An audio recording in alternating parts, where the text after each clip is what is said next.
Do you think that at this point, every institution effectively is looking at Bitcoin or is forced to have that conversation in the boardroom? Or do you think that there are still some where it hasn't really reached their shores? I spend probably 20% of my entire week, every week, both talking to institutions, presenting to institutions, answering requests. They're all over this. Everybody is.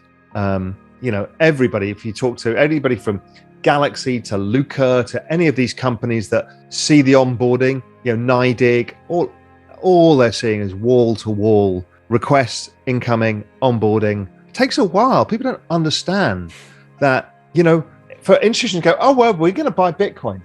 Okay, how do you mark to market it? What is the open? What is the close? Which price do you take? There's no single exchange. Then how do you custody it? How do you account for it? All of this stuff takes months of work. Which is interesting because it's been a year since MicroStrategy first purchased Bitcoin. We saw Tesla come in.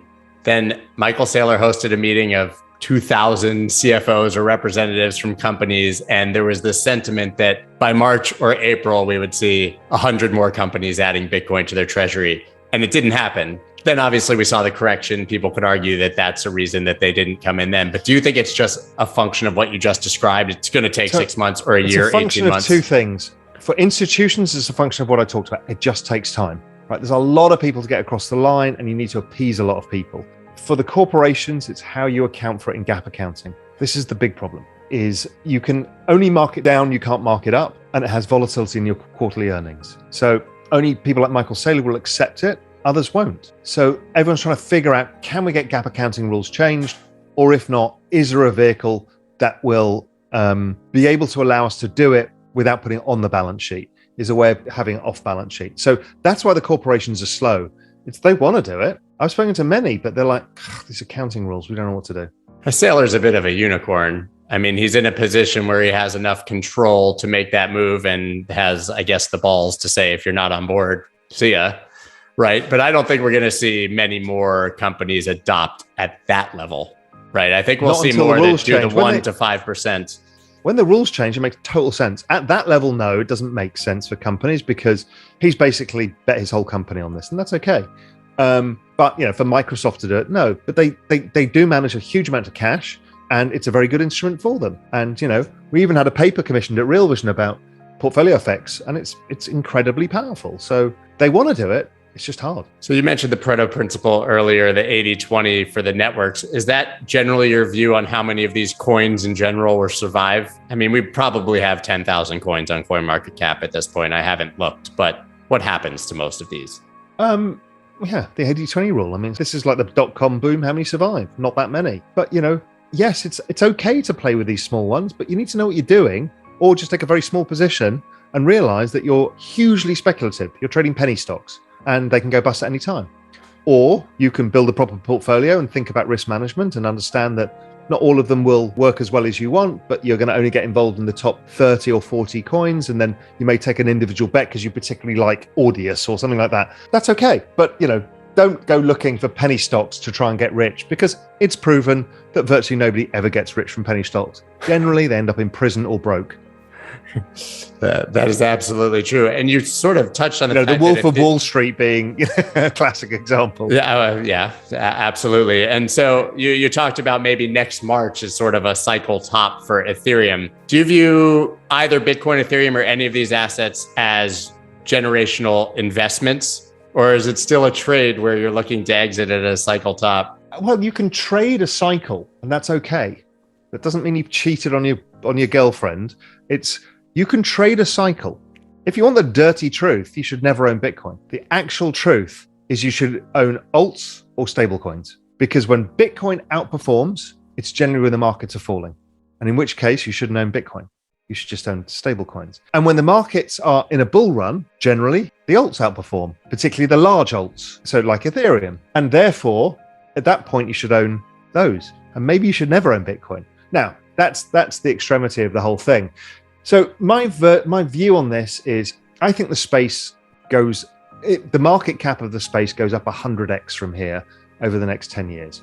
So call it from 2 trillion to 200 trillion. I mean, that's ludicrous. We've never been faced with an asset class that does that in all recorded history in a period of time like this. So the cycles are going to be important occasionally because you don't really want to sit for 2 years not making money. You might be able to make money in other stuff. But, generally speaking, you want to keep some into it. And, some people will keep all into it. I won't. I will take some off the table and do other stuff. And I will then look for the time to get back in again when I think it's going on its next move. Now, maybe we've eliminated the cycles altogether now and that it's smoother and it trades sideways for 2 years. That's possible too. I don't really have a view, but I won't be 100% my net worth the entire cycle. That doesn't make 100% sense to me. Yeah, but would you be 20? Oh yeah. And knowing that 20 could go down to 8 because of the market's. Yeah, I have no issue with that whatsoever. What is your take on, at this point in either the cycle or just in the general life of crypto, on its correlation between other markets? I don't think it's correlated at all. I think the only correlation, occasionally, there's passing correlations, but they don't last. The correlation generally is central bank printing tends to rise all asset prices. So, of course, that features in Bitcoin's price as it does in gold and equities and real estate and art and all these other things. So that's probably one of the larger drivers, but it's not correlated. Why? Because it's a network effect asset. It's different. It's not just a rare asset. It's a rare asset with network effects. Okay, we haven't seen any of these before. This is why it keeps confounding people in how it moves. Network effect rare assets never existed before. So somewhat inversely correlated to the dollar, which goes down when they print money. Well, the dollar versus other currencies, that's not true. The dollar, right, that kind of denominator fiat purchasing power. Yes. Yeah, we've talked about that before. Being you can be bad, but if everybody else is worse, the DXY still rises. That's right. I mean, the dollar's going up right now, But yes, you're right. It's somewhat correlated to that. But I've always said it's the store of value which would go up and down with that. But it's a call option on the future. That's the network. And the whole space has got the same attributes. Some is more speculative, for sure, because we don't know how the network's going to get used. I mean, can't we assume that central banks are trapped and are going to continue printing somewhat endlessly in some way, shape, or form? So last year, we had the biggest recession in all recorded history, and it only lasted 2 months because we threw more money at it than any other thing in that 2 months than had ever happened before by a factor of God knows what, 10. So Jay Powell and Janet Yellen sit back in a room and go, we did pretty well there. And they kind of did. And they kind of did for the economy. Yeah, they did. And for people who owned assets, it's like, okay, the world didn't fall apart and we stopped a recession. So why are they not going to do that again at any opportunity? I mean, they now go, well, Christ, we avoided the financial crisis. And then we avoided the biggest insolvency in history over the pandemic. Well, let's keep using this magic tool because it's the gift that keeps on giving. They're not going to say, well, we're not going to take it out of the box until it's a really special moment. They'll be like, fuck it, the S&P's down 10%. I'm opening the box. Yeah, unload the big guns. Yeah, of course. That's human nature. Right, but what's the end game of that? Do stocks literally just only go up? Yeah, because of the denominators falling. So are Venezuelan stocks going up or not? No, when you put it in dollars. So, but my view on this has been, and who knows, none of us have a clue. My guess is this parallel universe, more people migrate across to it. So the end of the existing system ends with a whimper, not a bang. Because enough people have already left and migrated to a superior system, and it effectively just dies a slow, quiet death. Correct. Where it interesting take.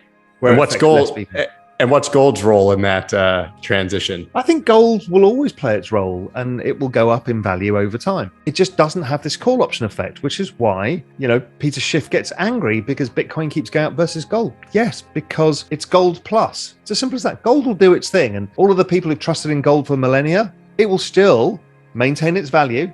So if you look at real estate versus gold, or equities versus gold, art versus gold, all of these things, they're all roughly in line where they should be. Nothing's wildly overvalued. Gold is the anchor pricing of the world. It's the stable coin of the world. So I think that continues to work. I mean, I follow a basket of gold versus 27 currencies, excluding the dollar. And all it does is it goes sideways, sideways, sideways, money printing up. Sideways, sideways, sideways, money printing up. It's like it Taking the perfectly does what stairs. it's supposed to do. It kind of suggests that global currencies since 2008 have been devalued by 65%.